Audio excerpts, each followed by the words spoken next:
La historia es la maestra de la vida. Cicerón.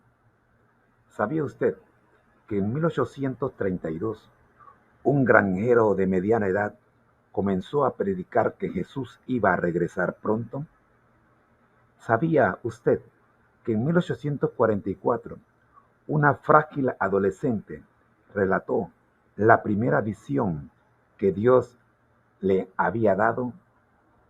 Y años más tarde escribió: no tenemos nada que temer del futuro, a menos que olvidemos la manera en que el Señor nos ha conducido y lo que nos ha enseñado en nuestra historia pasada. Ellen G. White. Y así comenzó. Personas corrientes que vivieron vidas extraordinarias de dedicación a Dios lideraron un pequeño movimiento que creció hasta convertirse en una iglesia mundial que ahora está compuesta por más de 20 millones de miembros. El Ministerio Conéctate a Jesús presenta nuestra historia. Escuchemos la lección de hoy. El Ministerio Conéctate a Jesús y Seminarios TISU presentan. Tema 8. Nuestra historia. Libro texto, a menos que olvidemos, de George R. Knight. Tema para hoy. Análisis del tema 8. Tema 8. Nuestra historia. Libro texto, a menos que olvidemos. Autor, George R. Knight. Para hoy 24 de julio primera parte, 25 de julio el tiempo de la dispersión 1, por el grupo TISU. He aquí la hora viene, y ha venido ya, en que seréis esparcidos cada uno por su lado, y me dejaréis solo, mas no estoy solo, porque el Padre está conmigo. Juan 4:32. José Alich usó palabras cargadas de significado bíblico al escribir, 2 días después del chasco de octubre, que es un día oscuro aquí, las ovejas se dispersaron y el Señor aún no ha venido. Los chascos espirituales profundos siempre han tendido a la desilusión y a la dispersión de los creyentes. Así ocurrió con los adventistas mileritas a fines de 1844 y principios de 1845. Por decirlo de alguna manera, estaban desorientados y confundidos, mientras trataban de encontrar algún significado a su reciente experiencia. El apogeo de su esperanza había dado lugar a la profundidad de su desesperación. Es imposible obtener un cuadro completamente certero de la condición de los mileritas chasqueados, pero es probable que la mayoría haya abandonado su fe adventista y haya regresado a sus iglesias anteriores, o se haya dejado llevar por la incredulidad secular. Podemos visualizar que quienes mantuvieron su esperanza en el pronto regreso de Cristo pertenecían a 3 grupos. La gran pregunta que todos se los afrontaban era, ¿qué había ocurrido el 22 de octubre, al cierre de los 2300 días de Daniel 8 y 14? El primer grupo identificable que surgió en el despertar del chasco eran los espiritualizadores. Este sector del adventismo afirmaba que el movimiento había estado en lo correcto tanto en la fecha como en el acontecimiento.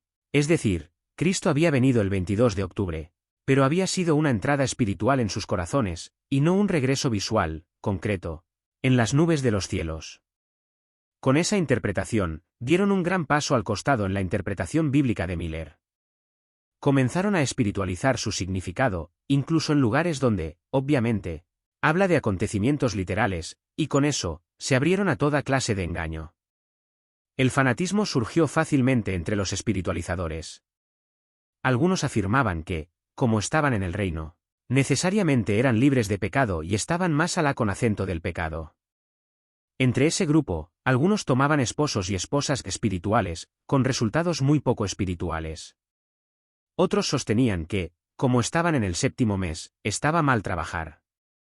Y aún otros, siguiendo el mandato bíblico de que los miembros del reino serían como niñitos, descartaban los tenedores y los cuchillos, comían con las manos y gateaban.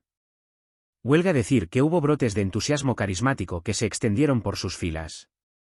Aquí hay una lección importante para nosotros. Necesitamos tener cuidado y ser inteligentes en nuestra lectura de la palabra de Dios.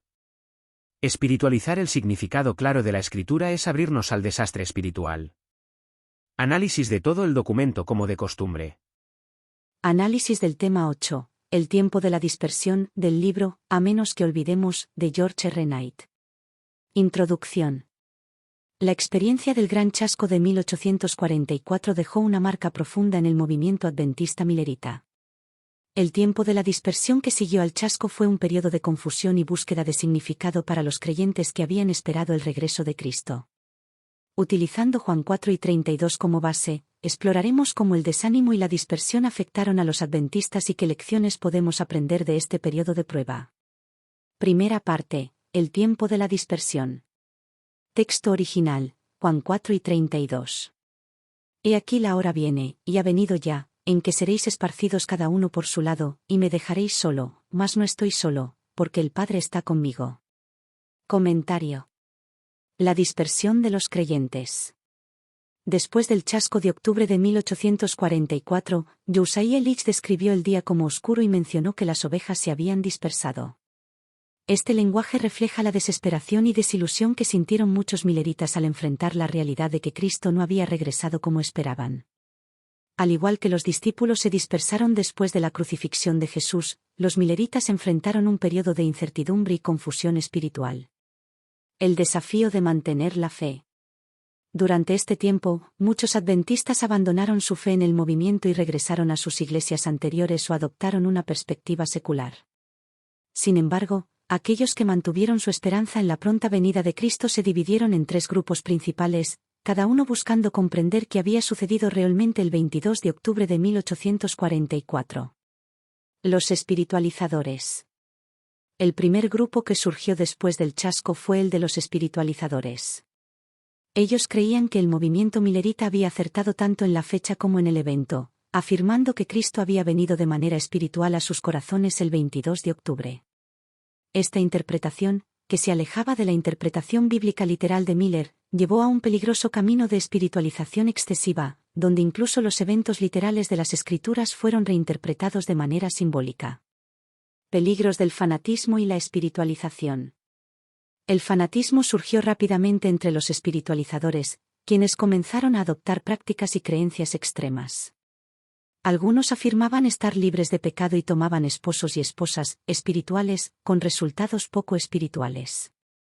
Otros consideraban que trabajar estaba mal, ya que estaban en el séptimo mes, y algunos llegaron a comportarse como niños pequeños, descartando utensilios y gateando. Lecciones para nosotros. Esta experiencia nos enseña la importancia de tener cuidado y ser inteligentes en nuestra lectura de la palabra de Dios.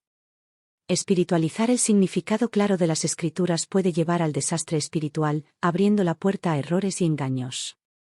Es crucial interpretar la Biblia con discernimiento y respeto por su significado literal, evitando caer en interpretaciones extremas que puedan desviar nuestra fe.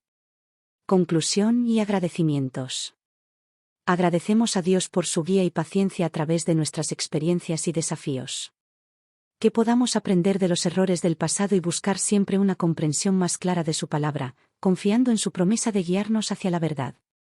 Segunda parte para hoy 25 de julio, el tiempo de la dispersión 2 Meditación matinal 2014.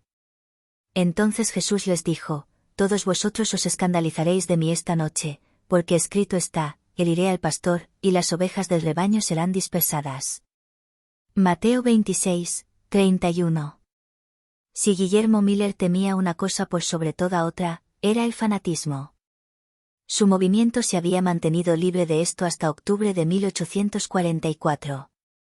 Pero, para la primavera de 1845, el fanatismo y los excesos carismáticos tenían rienda suelta entre determinados segmentos de los espiritualizadores.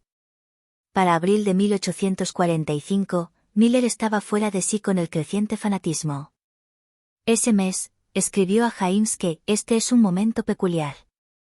La mayor variedad de interpretaciones antojadizas de la escritura ahora está siendo prescritas por nuevas luminarias que reflejan sus rayos de luz e irradian calor en todas direcciones. Algunos de ellos son estrellas errantes, y algunas solo emiten penumbras. Estoy harto de este cambio perpetuo. Pero, mi querido hermano, debemos aprender a tener paciencia.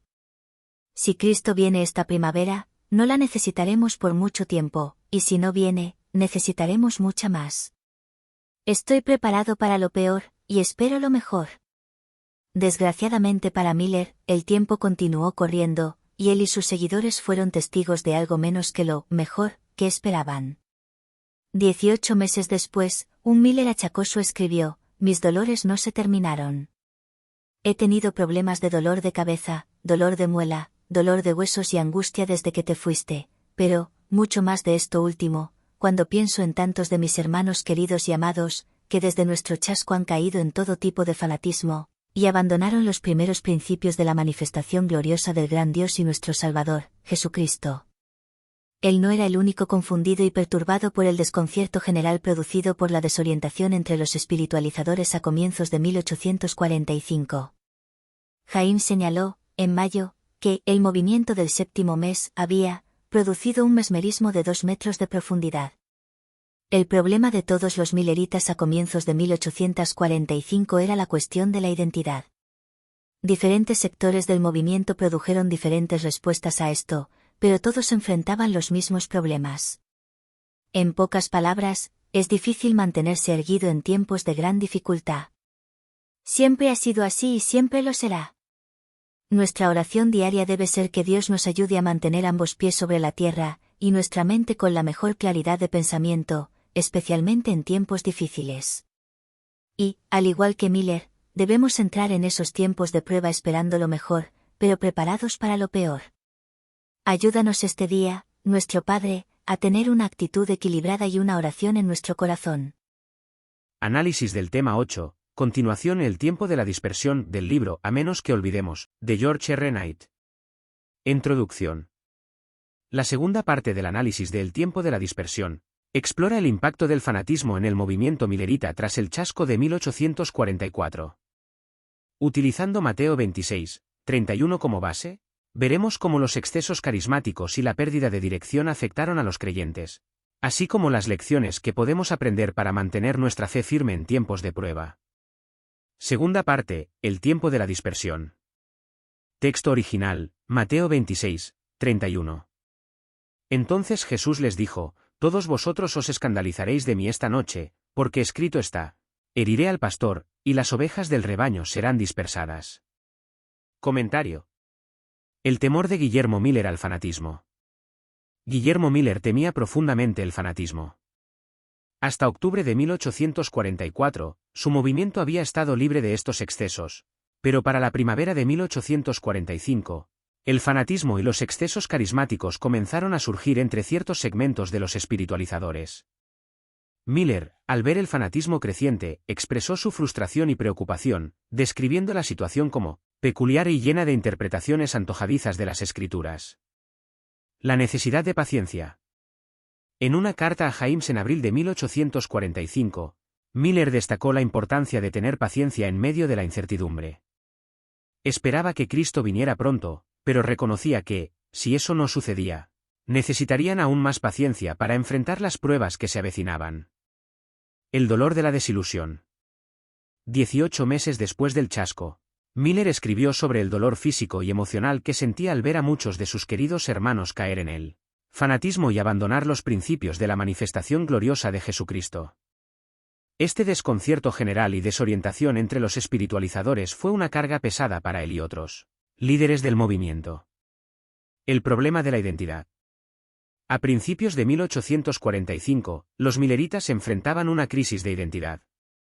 Diferentes sectores del movimiento respondieron de manera distinta, pero todos lidiaban con los mismos problemas de mantener su fe y dirección en tiempos de gran dificultad. James describió el movimiento del séptimo mes como un mesmerismo de 2 metros de profundidad, reflejando la confusión y desorientación generalizadas. Lecciones para tiempos difíciles. La historia de los milleritas nos enseña la dificultad de mantenerse firmes en tiempos de prueba. Nuestra oración diaria debe ser pedir a Dios que nos ayude a mantener los pies sobre la tierra y la mente clara, especialmente en momentos de crisis.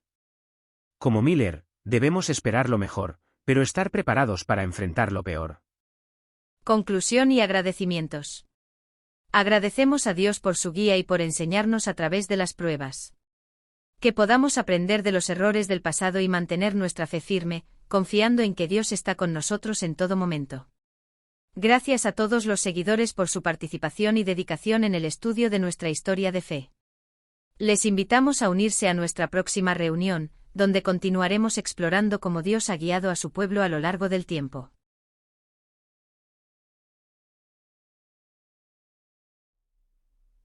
El ministerio Conéctate a Jesús les recuerda: al que el Señor llama, capacita; al que envía, acompaña.